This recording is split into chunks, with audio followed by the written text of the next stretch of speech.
आता याच्यामध्ये कुठेही घाण वगैरे असं काहीच नाही, स्वच्छ धुतलेलं दागिने आहे. ठेवू? किती आलं रिडिंग? 4.77. लिहिलेलं बरोबर आहे का बघा? ते ग्रॅम मध्ये आहे सर. बरोबर आहे. आता बघा,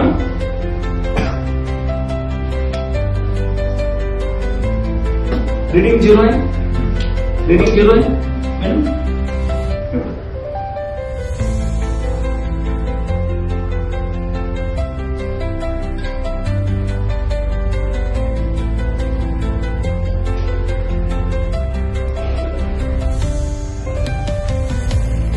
रीडिंग सांगा.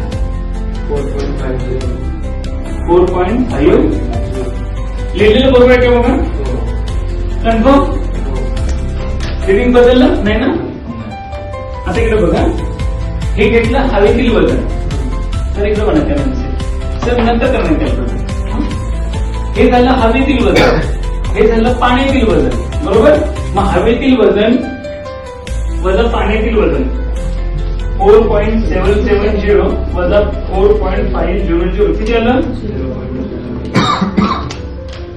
लिहिलेलं बरोबर आहे? बरोबर, लिहिलेलं बरोबर आहे. आता स्पेसिफिक ग्रॅव्हिटी म्हणजे काय?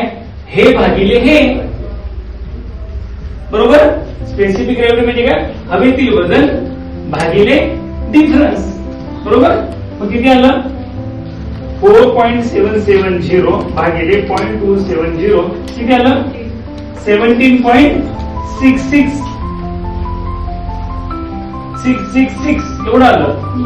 म्हणजे ही काय आली? Specific gravity. कुणाची? त्या सोन्याच्या दागिन्याची. मग सोन्याच्या दागिन्याची स्पेसिफिक ग्रॅव्हिटी एवढी असेल तर त्याच्यामध्ये शुद्ध सोनं किती असणार आहे? कसं काढायचं? हे बघा, 100% शुद्ध सोनं असेल तर स्पेसिफिक ग्रॅव्हिटी 19.3 असते.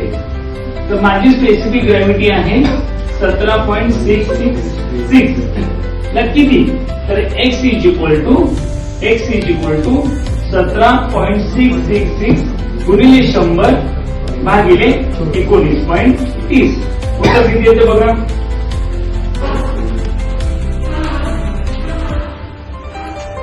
किती आलं? 91.537 एवढं आलं. म्हणजे काय आलं? सोन्याची शुद्धता टंच, त्या दागिन्याचा टंच.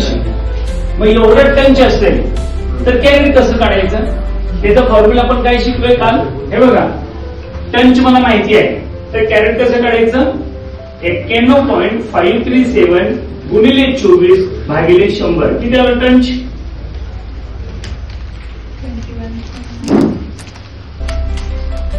21.96. म्हणजे हा दागिने किती कॅरेटचा आहे? 22 कॅरेटचा. हॅलो, किती सोपं आहे? किती मिनिटं लागली? 2-3 मिनिटं लागली असतील.